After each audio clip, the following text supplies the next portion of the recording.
Welcome to this edition of Author. I'm Joe Skelly, your host. She's changed jobs but not channels. We all know her as the popular meteorologist on WCCO TV, where she formerly graced the screen. Now she can be seen every Sunday morning on CBS, the same Channel 4, teaching us about the joys of gardening. Our guest today is Rebecca Kolls, host of the nationally syndicated show, Rebecca's Garden. Kolls has been digging in dirt since early childhood. She earned a degree in atmospheric science at the University of Kansas and the designation of Master Gardener from Utah State University. She's worked as a television meteorologist for 14 years, and Rebecca's Garden premiered in the fall of 1996 and can be seen in the nation's top 30 markets and 90% of all U.S. households. Rebecca, welcome to the show. Thank you, Joe. It's nice to be here. So I'm sure many Minnesotans miss seeing you every night on the Channel 4 News. Do you miss doing weather reports and interacting with your viewers? Do you want my honest answer? Yes, you have to say no, yes. Actually, yeah. No, I don't. And mainly for me, it's because I'm home now with my family, and working the night shift was great when my kids were small, but now that they're older, it's nice to be home with them. And plus, I like the fact that it's not my fault anymore, you know? Everybody blamed me for the weather, and it's not my fault. Sure. We had a big storm last Friday. And now, I have counted about 16 different chicken soup books, including Chicken Soup for the Christian Soul, Mother's Soul, Teenage Soul, and Pet Lover's Soul. And you have plans for more: Chicken Soup for the Teacher's Soul, Divorced Soul, and Loving Couple's Soul. Now, isn't there a limit to these inspirational tomes, and don't you think you might be turning some people off? I was on a program on CNN recently with our friend Bob Fulgham. The guy who wrote Everything I Need to Learn on Learning Kindergarten. Bob's first line to me, he's a dear friend, and he looks like Santa Claus. He's got a big beard. Portly, lovely, lovely guy, and he says, when are you going to write the book Chicken Soup for people who've had too much chicken soup? Yeah, right. Well, I was going to say, you know, what's the next one? Chicken Soup for the Truck Driver's Soul? We're not going to do that one. Okay. That's not in our list. But just because the population of truck drivers is not, otherwise they may be in our list. The truth is we have 74 more books planned. Are you serious? I'm serious. Just the ones you mentioned and a whole bunch more. But like Chicken 5, in the first month we sold 800,000 copies, and in the first month this month. And the Pet Lover's Soul, we sold 1,250,000. And if you looked at USA Today yesterday, we've broken our own record. We got 6 of the top 50 books. That means 1 in 8 books selling last week was a Chicken Soup for the Soul book.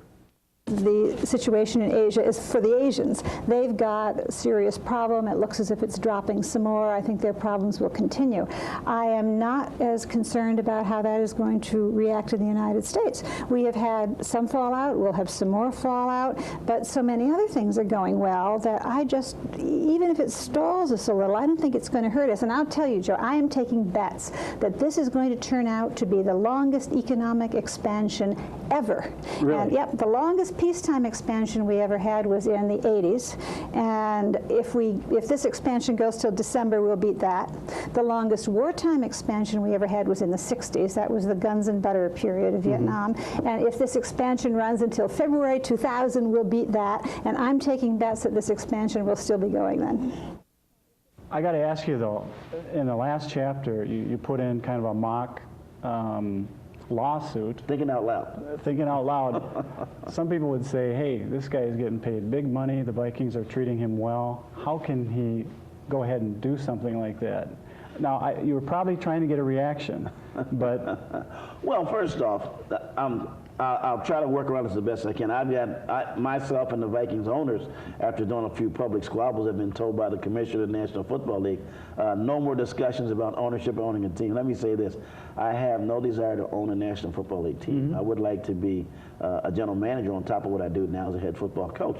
But let me just say this about the book. From page 1 to page 227, I believe in everything in the book. I really do. I enjoyed writing it. The last chapter, I think if you read chapters 1 through 18, when you get to the 19th chapter, I think you understand where I'm coming from. And I just think this, you know, when people say, you know, Green was treated a certain way, I don't think I was treated too good last year with the Lou Holtz thing. I really don't. And I didn't hear anybody, you know, make too many complaints about that. I took it like a man. I mean, I'm not going to say it can't happen, but a geisha who cried in front of a man would be rebuked for it.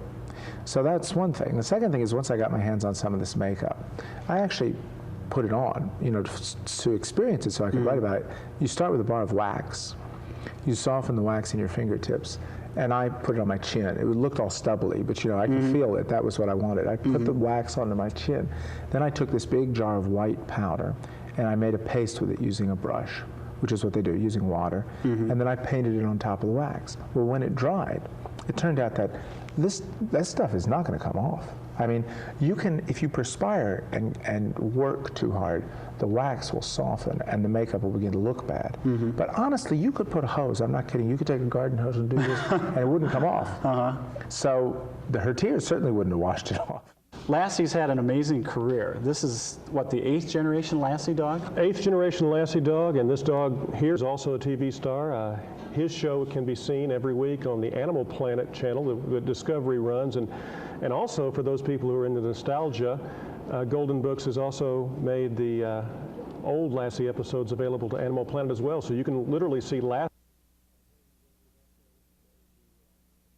But if I had been head of Exxon, I know that hindsight is easy. If the Exxon people are watching this by any chance, they'll say, well, hindsight is easy. But I really don't see, in this case, given the circumstances, why they didn't settle. And I don't know if Bryant would confirm this or not, but I think in the early days of the suit, they could have settled very cheaply for much, much, much less than $5 billion, perhaps for less than $1 billion. I don't know that Bryant would have wanted to settle the case, but you had fishermen who were starving. They had fishermen who could not feed their children. And the clients call the shots. If the client says, I'll take anything, I need the money now, there's only so much the lawyers can do about it. And there were other lawyers who were perhaps less committed to the case than Bryant, who would have settled. So I think Exxon could have gotten out of there for much, much less than. I don't think there's anyone out there who would deny that she was truly one of the greatest talents that has ever lived. She had a unique ability to make you feel as if you knew her. She was incredibly approachable. And I think that's because we all grew up with her as Dorothy. And people will still grow up with her as Dorothy. So there was a vulnerability, and there was also a humor, and then there was that extraordinary voice. It was a God-given talent to her, and that's, there's not ever going to be another Judy Garland. There's just not. So what about God and sin and evil and redemption? You kind of shy away from talking about them directly. Is that? Well, I'm writing for a whole world. I mean, my books are published in all parts of the world. And these people are not Christians that are reading this book. I don't want to write just to Christians. So a lot of people that I write for don't use these words, and I don't think I have to limit myself that way. When I do speak to Christian audiences, I use them freely. I'll just read a paragraph from the opening of the 3rd chapter where in about a paragraph's worth of print, Dominic sort of articulates his dilemma. And he says, when you're the sane brother of a schizophrenic identical twin, the tricky thing about saving yourself is the blood it leaves on your hands, the little inconvenience of the look-alike corpse at your feet. And if you're into both survival of the fittest and being your brother's keeper, if you have promised your dying mother, then say so long to sleep and hello to the middle of the night. Grab a book or a beer. Get used to Letterman's gap-toothed smile of the absurd, or the view of the bedroom ceiling, or the indifference of random selection. Take it from a godless insomniac. Take it from the uncrazy twin, the guy who beat the biochemical rap. You used to be in a product-based business or a service-based business, and now you don't have a product without service, and you don't have a service without product, and the line between the two is blurring. Okay? Then we were talking about the difference between buyers and sellers, and that used to be a clear-cut distinction, but now buyers sell and sellers buy simultaneously, and there's this two-way exchange going on, so the lines between buyer and seller are blurring. And then the lines between home and office are blurring, and the lines between virtual and real are blurring, and between structure and process are blurring, and between competitor and ally are blurring. And so, can you tell the difference between a 4x4 and a sports utility vehicle and a panel van? Everything is, they're all blurring, and when we got it, we just kept on saying this over and over again, and we said, blur, that's got to be it. And the more education a person had, the less they saved and the more they spent controlling for their income. So that's at every income level. And my explanation for that is that education raises our consumer aspirations by kind of socializing us into an upscale culture. The people who go for higher education and then for postgraduate education get kind of socialized into cultures where status matters a lot, where what you wear and what you drive. At work. It's not just in the neighborhood, keeping up with your neighbors. Right. I think it's So front-to-front sex is related to bipedalism. Let me ask you a question. Why do men have nipples? Have you ever thought about it? I could not. I didn't think about it until I got into the research for the book. But there's a very simple, nature in her very economical design of the human being decided not to make two entirely different models from scratch, but make a template for the species. And the template is proto-female. It's female. We all start off in the womb. Are you sure about that? I mean, men don't want to hear that. Well, wait till you hear the rest. Now, we all start in the womb with a female prototype. It is, if you're going to be a male, if you've inherited a Y chromosome from your father, around the 8th week of gestation, your own testosterone kicks in, and it makes modifications. What would have become the clitoris becomes the glans or head of the penis. What would have been the vaginal lips seam together and become the scrotum.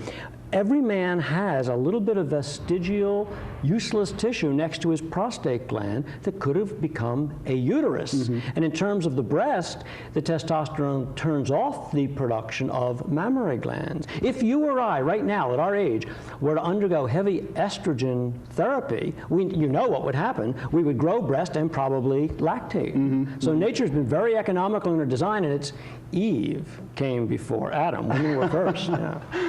Oh boy, we're getting heated up now. We couldn't actually believe it that John Wayne was actually in An Hoa, South Vietnam. And so we were taking pictures and standing in a big circle around him. And I wrote a poem about that particular visit, and I do have some slides and photos that go with this poem. Would you like to hear it? Sure. Okay. It's called The Duke. I have to stay true to the times, and I have to say that in the war we did use the F word. Okay.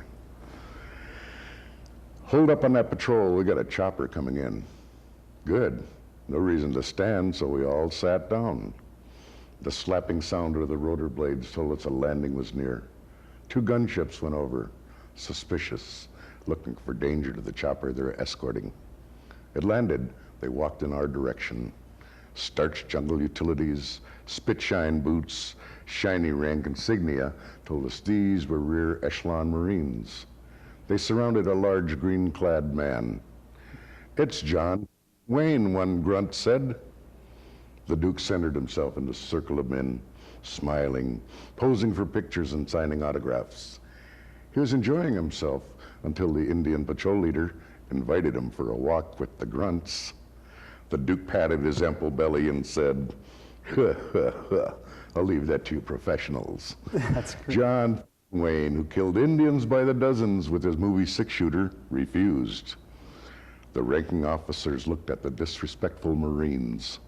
Court-martials and other punishments filtered through the rear echelon brains. The grunts looked back with, what you gonna do, cut my hair and send me to Vietnam? I'm already here, maybe for the rest of my life. The Duke looked troubled when he saw the killing etched in the eyes of the young grunts. More killing than he'd seen in a quarter-century of movie killing. He gave some excuse about lung cancer and was excused from the rest of the war.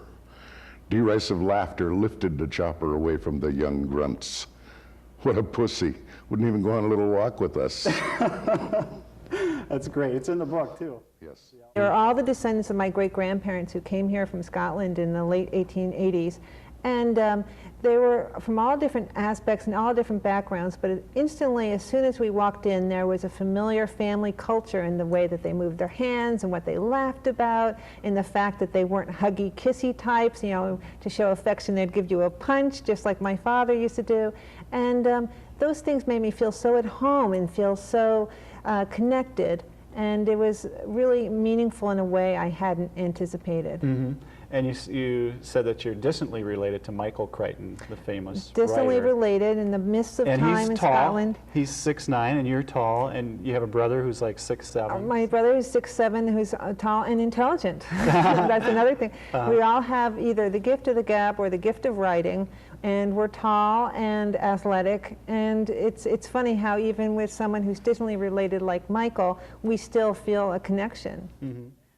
How did you get involved with this? You're fairly young. We were talking beforehand. You're only 33. Right. You already have 5 of your own kids. Right. Well, being a private practitioner, seeing many children through my practice, and noticing that in divorce, it's a very awkward situation because judges have an old saying that in criminal court they see bad people at their best, and in family court they see good people at their worst. Mm-hmm. You know, parents of divorce are often so overwhelmed that you can even have a highly skilled, wonderful parent, educated and all, but when it comes to divorce, because of being overwhelmed, they don't serve and support their child the way that they would if not for the divorce. So I found that there was these millions of children out there who were suffering and who weren't getting the help that they really needed. And having 5 kids of my own, and having a background of very strong family ties, I know that so much of my own life has been drawn upon the strength of knowing how important my family and how caring my family can be. So that's what we need as children in order to grow up and feel comfortable in order to go out and help others and be a part of society. So tell us what the same. Sean, the people of Ireland and Northern Ireland recently voted overwhelmingly for peace in the May referendum. Since then, has the violence stopped? Well, it has stopped, but there is great fear that it could resume again, because, as you rightly say, it is an intractable, bitter ethnic conflict, two national identities, each claiming the same piece of territory. My opinion is that they must reconcile themselves to each other. They have to compromise. No one's going to get everything they want. I see no sign that there has been a willingness to forgive for what has happened over the past 30 years. Are you optimistic? No, the I'm not prospects for optimistic. There can only be a lasting peaceful settlement if those involved in the conflict shake hands and say, we're sorry, we must never do this again. And in my opinion, the precondition for that is that both sides know what each other did. People in the United States tend to be told about the violence emanating from the IRA. And it is quite right. They have done some terrible deeds. The Bryant bombing of the British cabinet, their legion, the number of atrocities that they committed. What is overlooked is what is the subject of my book, that the loyalist terrorism against Republicans and Irish Catholics generally claimed many lives. And it is that I investigated for Channel 4 television in Britain. And which I don't know if I have the quote handy, but you talk about what is real and what is fictional, and how TV oftentimes comes off as being fictional, but in some way even the fictional does portray the truth. You've got an interesting conversation about that. I think, and the book reflects this too, because I think that the types of genre distinctions that we make between truth and fiction, for example, between documentary and drama, you know, even between, say, romance and thriller and mystery, there's a lot of crossover, you know, and I think the book certainly has, I mean, it's packed with different genres, and I think that, you know, to a literary purist, it would you know, be out. You've got several faxes in this book. That's right. There's faxes in the book. There's documentary interludes in the book. There's you know, there's all of this stuff that, you know, keeps the genres shifting around. But I also think that this comes from, I mean, it obviously comes from my own experience making television, which is, simply put, when you set up a camera, any one of these, you set up a camera and you choose a frame, right? You choose this frame, You don't choose this frame, you don't choose this frame, but you choose this one. Automatically, by the act of turning on the camera, you're editing out everything around it, right? And the viewer only sees this. They have no idea what's in the periphery. And that act of editing is an act of sort of narrative creation, right? It's an act of imagination. And certainly, then you take that image and you take it into the editing room and you add dissolves and you add, you juxtapose different scenes and you create something that is no longer really real. You add music to it. Suddenly, as soon as you add music, it develops this another, emotional life of its own. And this is a constructed reality that, to me, borders on fiction. And I think that's why it's very dangerous to think that that truth and fiction are opposites. That documentary is different from drama. They share so much. And so that's, I think, really, my take on it. And maybe you could say that because I'm half Japanese, right? I'm half Japanese, half American. What does that mean? What are you getting at there? What I'm saying is just that, I'm in between. That's right. I find it very difficult to take sort of an absolutist position because this kind of relativity is built into my genetic makeup. Now, you've gotten tremendous praise for your book from Gloria Steinem, Thomas More, author of Care of the Soul, and Mary Pfeiffer, author of Reviving Ophelia. But the most gratifying praise must have been from the late Dr. Benjamin Spock. I was really moved that Dr. Spock endorsed my book. And actually what happened is we had sent him a copy of the book to endorse. We got a letter from his wife, Mary, saying that he was dying and was unable to do it. And then following that, it turned out that his wife read him the Mother Dance. And during a meditation, it came to him to endorse the book. So it's pretty amazing. It is. It means a great deal to me. And Dr. Spock was my first pediatrician when I was growing up in Brooklyn. So it really means a great deal to me. Pretty gratifying. Yeah, and he's a wonderful guy. I remember, the one thing I remember, because I was very little, is he had a little ladder to the examining table. So instead of the parent having to lift the child onto the examining table, you could climb up. Yeah, now doctors would probably be afraid of being sued, if the kid fell down. Right. Our guest today is local author Vince Flynn to talk about his very successful first novel, Term Limits. Flynn is a native of Minnesota and a graduate of the University of St. Thomas in St. Paul. After embarking on a promising business career, he decided to give it up for his dream of writing an espionage novel. He self-published 2,100 copies of the book, promoted it himself locally, and was rewarded with the #1 hit in the Twin Cities. Shortly after, he secured a major book deal with Pocket Books of Simon & Schuster, and he's well on his way to becoming an established writer. Vince, welcome to the show. Thanks for having me on the show, Joe. It's great to have you. You just came off a grueling 2-month national book tour. Yeah, everything they said it was going to be, and then some. For example? Well, they warn you beforehand that it's so tiring, and I hear the publicity departments tell you about all these horror stories of authors pulling up lame and quitting halfway through because they're so tired. And it's just, you're in a different hotel every night, and you're in front of people all day being asked questions, and it's like you're some always of the same on. questions. Yeah, so there's very little downtime, and I think the other problem for most writers is they're typically not very social people. They're used to sitting alone in their den or whatever. They write all day, and that's that. And all of a sudden you come out of the shell. It's a baptism by fire. They throw you right in there. And 25 cities is a pretty long tour. There's not a lot of fiction authors out there that they'll send on a 25-city tour, but it was, it was worth it. It was great getting into all the stores and meeting all the different people that are out there, pushing the book.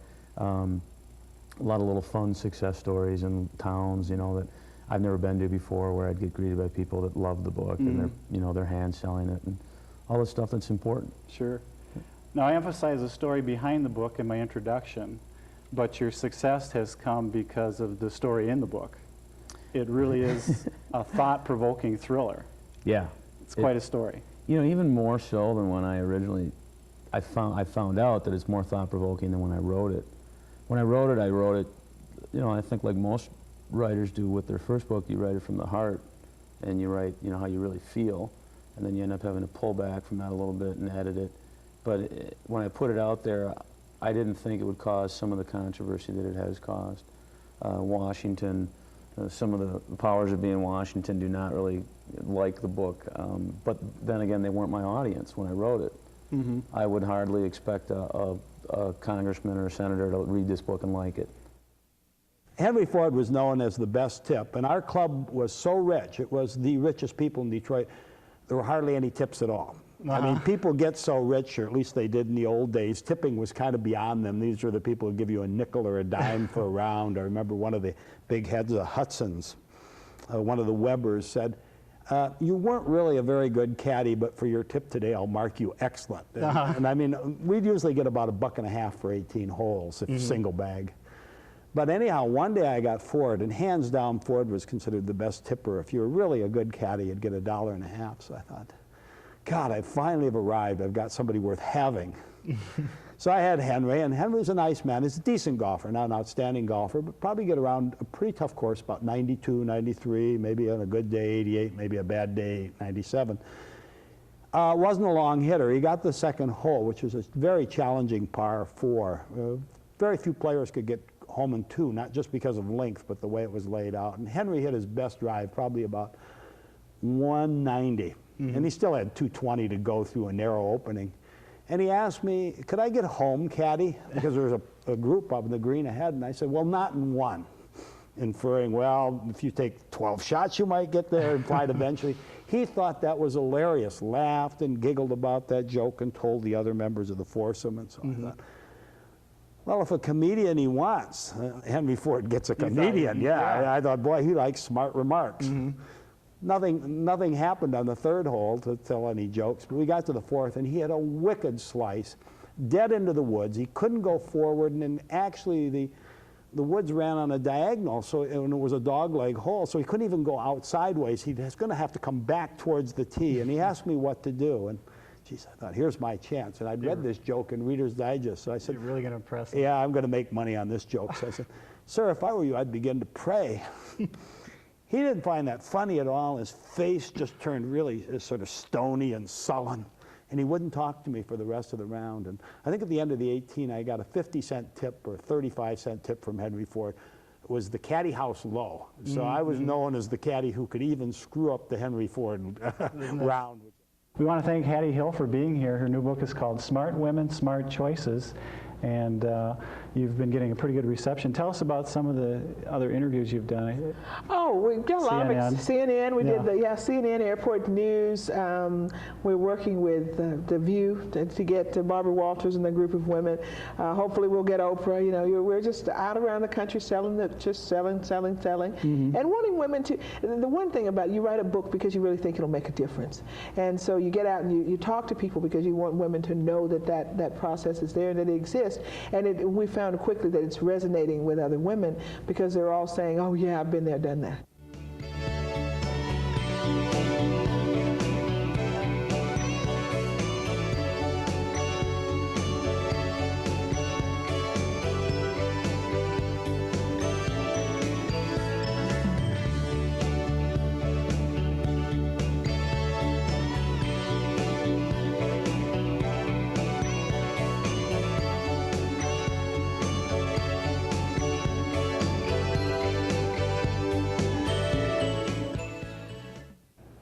Hi, I'm Rebecca Kolls, former meteorologist at WCCO TV and host of Rebecca's Garden.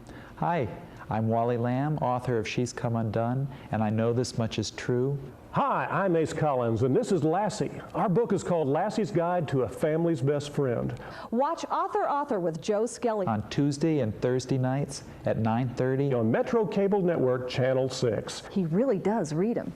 Hallelujah, he really does read them. He really does read them, doesn't he, girl?